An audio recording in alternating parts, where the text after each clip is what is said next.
बिस्मिल्लाहिर्रहमानिर्रहीम। Dear students, आज का हमारा टॉपिक है राइबोसोम्स।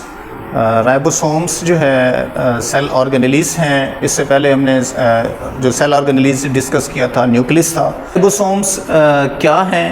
टिनी स्ट्रक्चर्स हैं, छोटे छोटे दाने होते हैं। ग्रेनुलर स्ट्रक्चर्स भी इनको हम कहते हैं।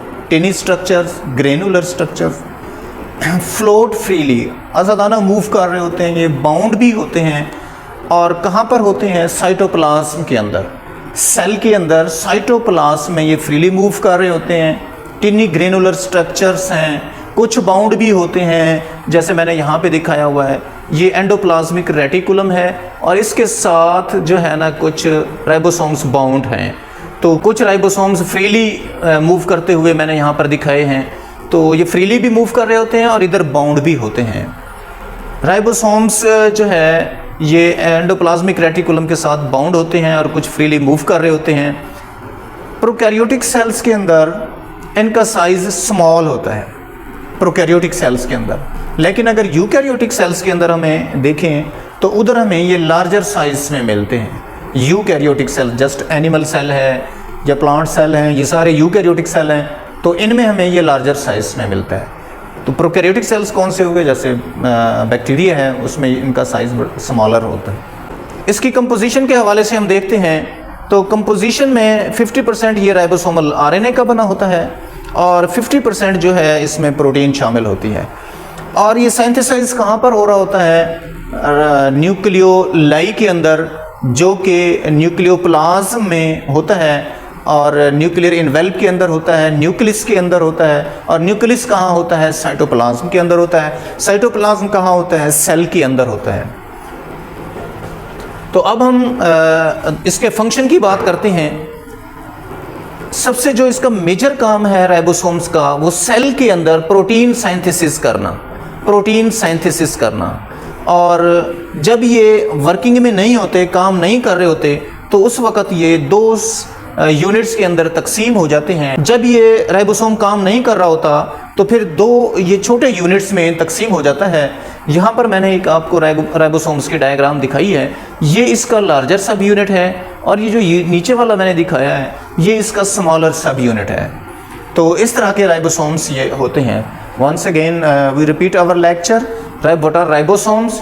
टिनी granular structures present in the cytoplasm, freely move कर रहे होते हैं। एंडोप्लाज्मिक रेटिकुलम के साथ बाउंड भी होते हैं, जिस तरह मैंने यहाँ डायग्राम में दिखाया कि कुछ बाउंड है, कुछ फ्रीली मूव कर रहे हैं।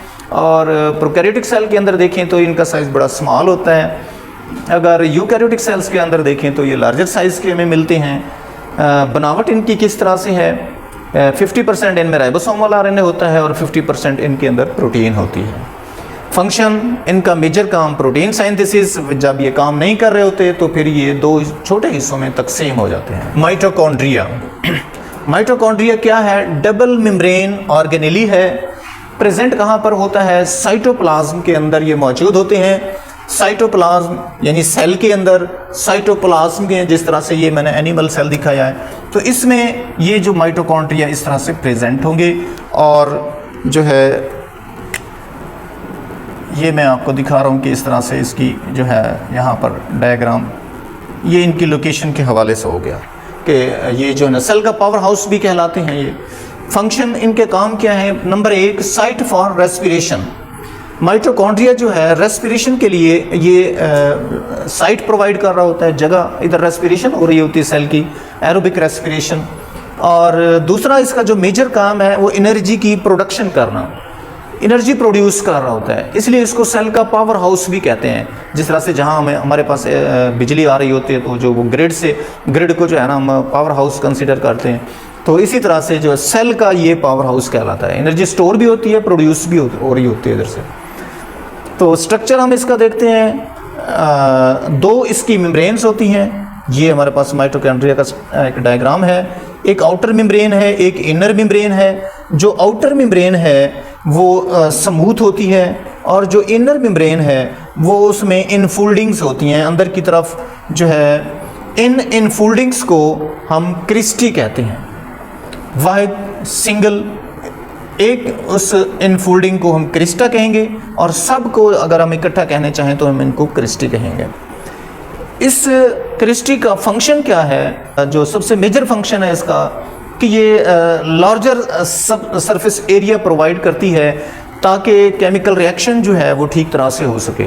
तो जितने केमिकल रिएक्शंस इसके अंदर हो रहे होते हैं उनके लिए ये सरफेस एरिया बढ़ा देती है, सरफेस एरिया बढ़ा देती है। ये इसके अंदर जो मैट्रिक्स पड़ा हुआ है सारा, ये माइटोकॉन्ड्रियल मैट्रिक्स कहलाता है, और इस तरह से इन फोल्डिंग्स की वजह से इसका सरफेस एरिया बढ़ जाता है और यहाँ रिएक्शन जो है वो ज़्यादा हो जाते हैं।